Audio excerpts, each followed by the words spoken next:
Good morning. This is Dr. Calatrello. I come to you this morning with great enthusiasm and excitement as we get to discuss Henry David Thoreau's life and his work. My enthusiasm is only counterbalanced by the profound disappointment that we cannot be together in class, seeing one another face to face. I trust that you all are well and that you're taking care of yourselves physically, mentally, and spiritually. It's hard for me to even begin to explain and articulate how important Henry David Thoreau is as a writer in American literature and what a profound significance he's had on my life, my development as a person, the way I think, the way I try to live my life. And fun fact, my youngest son, Henry, is named after Henry David Thoreau.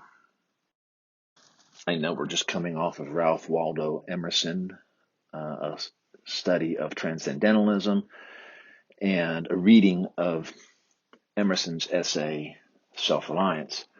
And this is important because with that understanding, it makes approaching Henry David Thoreau, reading Thoreau, and understanding Thoreau much easier than if you were to just pick up Henry David Thoreau in isolation. So you come to Thoreau, I think, prepared for a wonderful experience. The poet Walt Whitman once wrote this about Thoreau. One thing about Thoreau keeps him very near to me.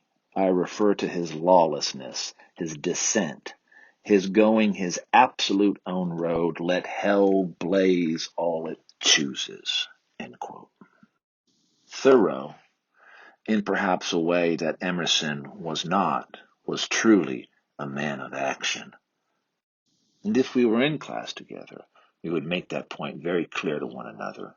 Emerson was a man who lived and inhabited the world of ideas. But Thoreau was a man of principles. He had a pragmatism, and he was a man of action. So where Emerson is the idea man, Thoreau put those ideas, embraced them, made them his own, and then acted them out through the life that he lived. As you know by now, Thoreau lived for 2 years, 2 months, and 2 days in a cabin that he made with his own hands on land that was owned by Ralph Waldo Emerson. And there he conducted his experiment about how to live and what type of life was the most meaningful life for him to live. He wrote about his experience in his famous book, Walden, which was published in 1854. And we're going to read some selections from it, and we will read Civil Disobedience in its entirety. It's short, don't worry. But at the end of Thoreau's Walden, after he's conducted this experiment, he writes in the closing pages this quote that we have on this screen. He's talking about what he learned from his time at Walden. And he wrote, "I learned this, that if one advances confidently in the direction of his dreams and endeavors to live the life which he has imagined, he will meet with a success unexpected in common hours." Now, when I was where you are now, about 33 years ago, maybe a little longer than that, I read Walden for the first time. And when I read this particular passage, the one that's on our slide here, I immediately made that my mantra. It was my credo for how I wanted to live my life. And I'll say this, it has served me well because I'm living the life that I have imagined. And even over the years when I met with obstacles or I was unsure of how this was all going to turn out, I would go back to this quote and I would tell myself, advance confidently, move toward and in the direction of my dreams, and live the life and try to live the life which I want to live, and I will be successful. And I can tell you it has made all the difference to me.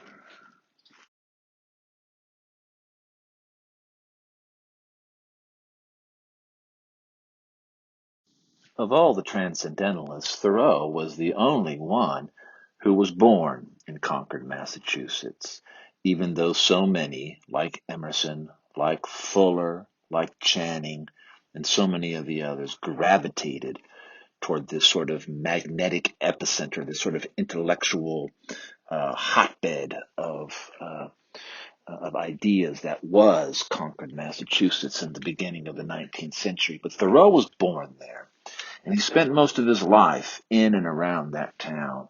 He was an outspoken abolitionist, and during his lifetime, his most widely read works were his anti-slavery tracts, such as Slavery in Massachusetts and A Plea for Captain John Brown. Most readers, though, remember Thoreau as a naturalist, and for one work in particular, Walden, which, as you know, records the time that he spent at Walden Pond. The Walden experiment reflected the greater philosophy of Thoreau's life. He believed that people should not be driven by materialistic desires, but should live according to their needs, simplifying their lifestyles rather than earning the money to support lavish and ostentatious shows. He worked from time to time in a variety of vocations. He worked in his father's pencil factory.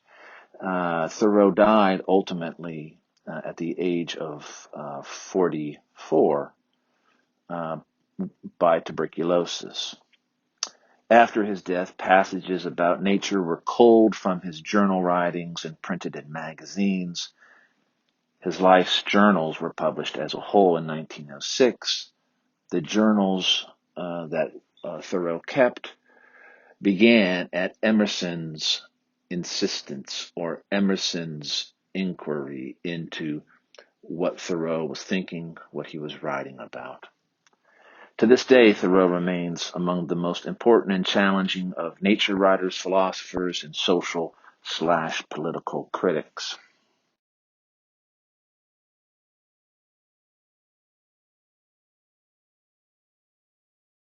Thoreau's essay, Civil Disobedience, coined a phrase, started a movement, and earned Thoreau international fame. First published in 1849, Civil Disobedience's major premise or major thesis is the notion that government is best which governs least. Thoreau asserts that a man's first loyalty is to his own nature. True to himself, he may then be true to a government. The essay would go on to influence other extraordinarily influential and successful leaders, notably Gandhi and his doctrine of passive resistance, and later the great Martin Luther King Jr. Any man more right than his neighbors constitutes a majority of one already. This is a bold and certainly controversial assertion, isn't it? Because we are led to believe that the majority is always right. Not for Thoreau. Read this again. Any man more right than his neighbors constitutes a majority of one already. Put another way, what Thoreau would say to you is that what you believe to be true in your conscience, by your intuition, through your own self-examination, that is what should be your true North Star, not what the public masses are doing. And this sentiment is expressed in this next quote. The only obligation which I have a right to assume is to do at any time what I think right.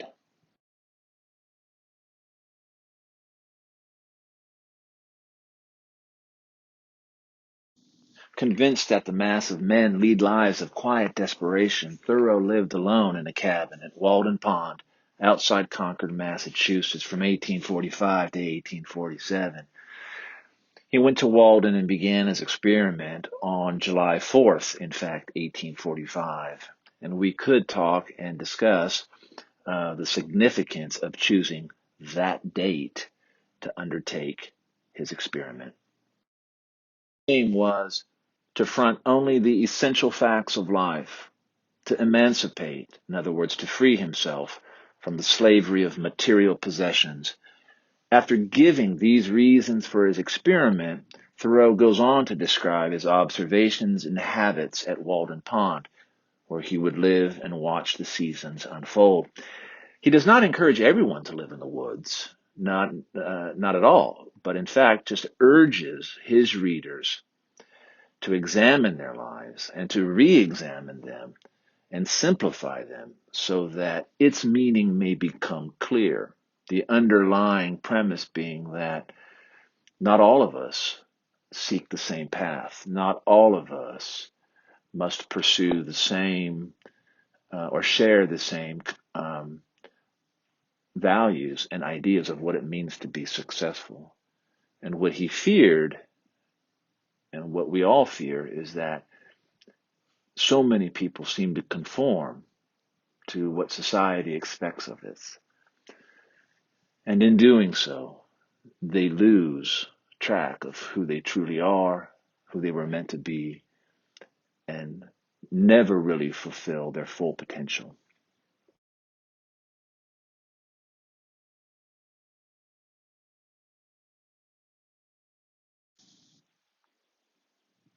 Walden is a record of Thoreau's 2-year experiment at Walden. The writer's chief emphasis is on the simplifications and enjoyment of life now. In one of the most useful studies of the book, Walter Harding's 5 Ways of Looking at Walden, Hicks discusses the broad appeal of Thoreau's masterpiece in terms of at least the following 5 approaches. In other words, here are 5 ways or doors or windows into reading Thoreau. You could read it as a nature book. You could read it as a very practical do-it-yourself guide to a simple life. You can read it as I do most often or most easily, as a satirical criticism of modern life and living, as a belletristic achievement. A belletrist is somebody who writes for pleasure, or you can read it as a spiritual book, because it is certainly that. It is a chronicling of Thoreau's spiritual development. And so in that way, Thoreau is in the long line of mystics who've crafted their own spiritual autobiographies.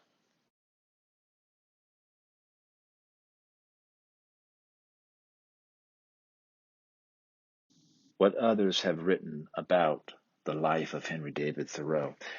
Emerson, obviously Thoreau's single most influential mentor, wrote probably one of the finest things that he ever wrote when he penned a eulogy, a very long essay for Thoreau. And in it, Emerson wrote, quote, "He was bred to no profession. He never went to church. He never voted. He refused to pay a tax to the state. He ate no flesh. He drank no wine. He never knew the use of tobacco. And though a naturalist, he used neither trap or gun." The transcendentalist and poet Ellery Channing wrote, "Thoreau was the poet-naturalist, a sweet singer of woodland beauty."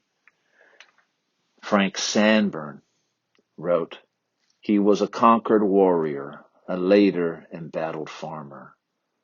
James Russell Lowell, one of the fireside poets, you remember them, was not a fan of Thoreau or the transcendentalists for that matter. Consider Lowell's evaluation of Thoreau. He was a transcendentalist crackpot and a phony who insisted on going back to flint and steel when he had a matchbox in his pocket. A fellow to the loonies who thought bran or wearing the substitution of hooks and eyes for buttons would save the world. Paul Elmer More wrote that he was one of Rousseau's wild men, but moving toward the higher self-restraint of neo-humanism's inner check. John Macy, a very early social critic, considered Thoreau a powerful literary radical, but a little too selfish and aloof to be a good socialist. And then the great Lewis Mumford. He was the father of our national and state parks.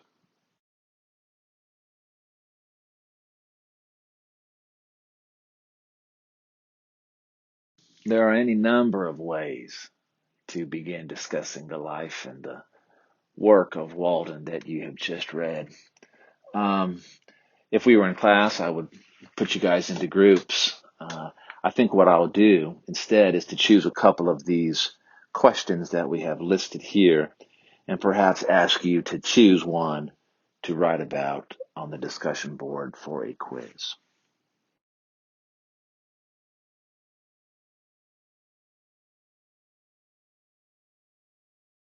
What follows is a collection of slides, photographs, and images associated with Concord, with Walden, with Thoreau. There is no audio voiceover for any of the slides, so if you want to, you can go ahead and shut down the presentation, or if you don't want to, continue just enjoying the beauty of the natural world that Thoreau lived in, wrote about, and celebrated through his life and work.